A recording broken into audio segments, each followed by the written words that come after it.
Grizz Ali is uncaged. Everybody, it's August 4th, 2026.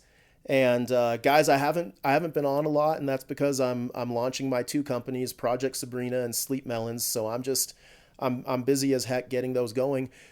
But just wanted to give a quick update here because again, as I always say, I don't want to sound callous. I don't want to sound like I'm cheering for death. I am not. I don't like to see innocent people perish.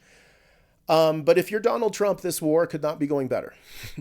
This war just keeps going better and better. I've said from the start, and I said this in late February, as early as back then. I said it before Professor Jiang, because Professor Jiang is now saying, "Oh, I said this from the start. I said it before him," and I said this back in late February. This is not a war against Iran. This is Donald Trump's war against OPEC. It's Donald Trump's war against NATO, and to some degree, a lot of countries that benefit from our foreign aid, including the blue and white flag, but also all of these Gulf states.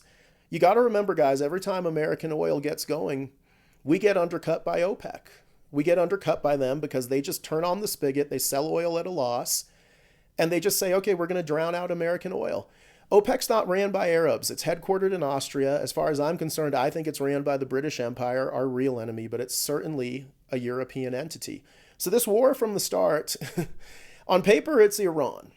The deep state, the uniparty, and what I would call the military-industrial complex, they wanted this war. They wanted this war, and you gotta understand, as I always say, the military-industrial complex is not just American military contractors. It's actually mostly Europe, the blue and white flag, India, China. It's all these countries that benefit from all these military bases we have worldwide, that we stockpile with weapons and our own soldiers and our own troops, and we make sure the trade lines are stay open.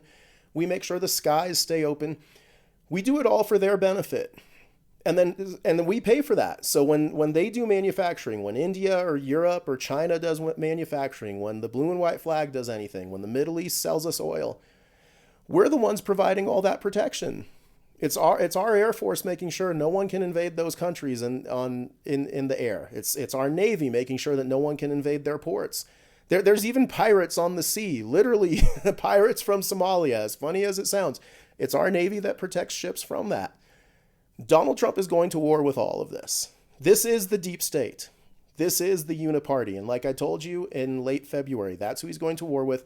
Now, they wanted this war. Right now, what was supposed to happen is all of these Gulf states, they all are part of the Epstein coalition. If you read the Epstein files, the leaders of Qatar, of Bahrain, of Saudi Arabia, and I say this as someone with Muslim heritage, I'm so embarrassed.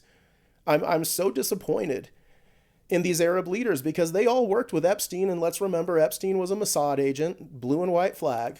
So they were all in bed with Epstein. They were already part of the greater blue and white flag project. They had already surrendered.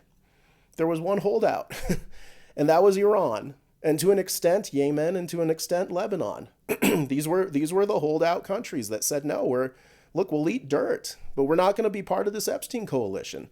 And guys, these countries could have joined this coalition and they would have made a ton of money. They would have done great, but they would have been submitting to the devil. That's all there is to it.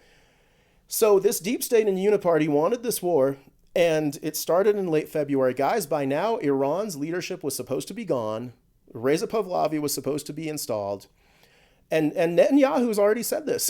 There was supposed to be oil pipelines being built to every Gulf country, including Iran, delivering all that oil to the blue and white flag, who would then take it to the Mediterranean, where who would benefit? Europe. Europe would get all of that oil. And then Europe would use that to also invade Russia, take over their natural resources, as Martin Armstrong often says. This was all a European supremacy / blue and white flag supremacy plan. Trump went into this war, and he knows exactly what he's doing. And Iran's not the one getting destroyed. And let me be clear, Iran is suffering a lot of blows. That's just part of what's going to happen during this war. Unfortunately, I don't want to see people die. But Iran is dismantling all of our military bases in the Middle East. Donald Trump has said, I'm not rebuilding these until the Gulf states pay us. We're not going to provide protection anymore. Thanks to Spain and Italy, who are now honestly our two best friends, They're basically bringing the end of NATO because Trump is saying, what's the point of NATO? The NATO countries don't help us, and we're supposed to be a NATO member. NATO is collapsing. OPEC is collapsing. And then we used to be the main energy exporter in the world in the 70s and 80s. That economy was taken from us. It was ripped out. It was put in the Middle East. Donald Trump is ripping it back out of there and putting it right here. Now, I've said this war will conclude in three ways.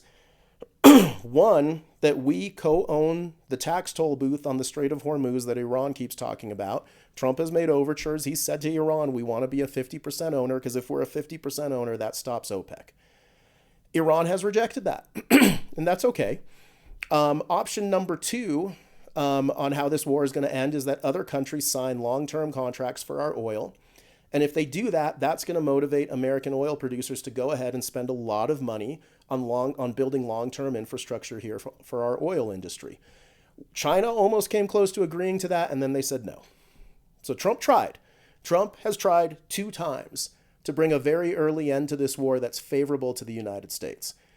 Now we're down to option 3, and I told you guys this in late February. Option 3 is that oil infrastructure in the Middle East gets destroyed. And it gets destroyed, and I'm sorry to say this, I don't want to sound callous, but it gets destroyed at the benefit of the United States of America. Saudi Arabia's oil infrastructure has taken an enormous beating from the Houthis. The Kuwait oil infrastructure has taken a beating from Iran. They've also given a beating to Bahrain's infrastructure, to Qatar's infrastructure, and to the United Arab Emirates. Oil from the Middle East is heavily reduced at this time, and it's going to be heavily reduced for years to come, even if this war wraps up. And quite frankly, the more calamity that happens, the more it favors the United States of America. So I hate to say it, Trump went into this war with the attitude of, we're going to defeat OPEC and we're going to defeat NATO. And he tried to bring an early end to it. He tried to do it with the toll booth. He tried to do it with long-term contracts. None of those have come through. So we're down to option 3, guys. So I don't want to see people die. I don't want to see calamity happen. But if you're looking at this from the perspective of, hey, we were swindled as Americans. We were sold out by globalists and uniparty globalists in our government. We brought an end to our own manufacturing, our own oil production. We outsourced it to the Middle East, to China, to Europe, to India, to the blue and white flag. And to add salt to the wound, we now pay for it. We pay for all their protection. Donald Trump is saying no more. We're ripping out those protections, we're ripping out those military bases, and we're ripping out that oil production. And quite frankly, even the manufacturers now can't trust manufacturing in China because it's too big of a risk. So that is also manufacturing that's running back here to the United States of America, especially with the big, beautiful bill passing and making the economics even better. So guys, I haven't strayed at all. This is what I said from the start. And frankly, I don't want to telegraph too much because I don't want to be someone who gives away the plan here. All I'll say is if Iran were to hire me tomorrow and I got permission from the State Department to do it, and they were like, Grizz Ali, how do we end this war? I would say, guys, you got to give the United States a 50% membership in this toll booth. If China hired me for the same thing, I would say, guys, you got to buy American oil and sign a 30-year contract for it. Short of, and I'd say the same to India and Europe, short of that, guys, I think we're going to continue to see more calamity, and I hate to say it. I sound callous. I am sorry for that. But that's to the benefit of American job creation and American oil and our cost of living and our quality of living, quite frankly. And really the last thing I'll say here is there's rumors going around now that the Muslims in these Arab states, in Saudi Arabia and Qatar and Bahrain, they're rioting, apparently. They're about to riot. They want to throw out their kings. I love it. These are guys that affiliated with the Epstein coalition. I would love to see these monarchies abdicate. Monarchies are nothing more than a dictatorship with novelty. And I don't doubt that this was part of Trump's plan because I don't think he's a pro-monarchy guy. So anyways, I feel bad people are dying. But as I continue to say, this war is a massive American victory on the way. It's already a huge victory, and it's only going to continue to be a big victory. I do pray that Iran allows us to be a 50% partner in the Strait of Hormuz, though, and hopefully there's an early end so there's not more death. But overall, this is an enormous victory.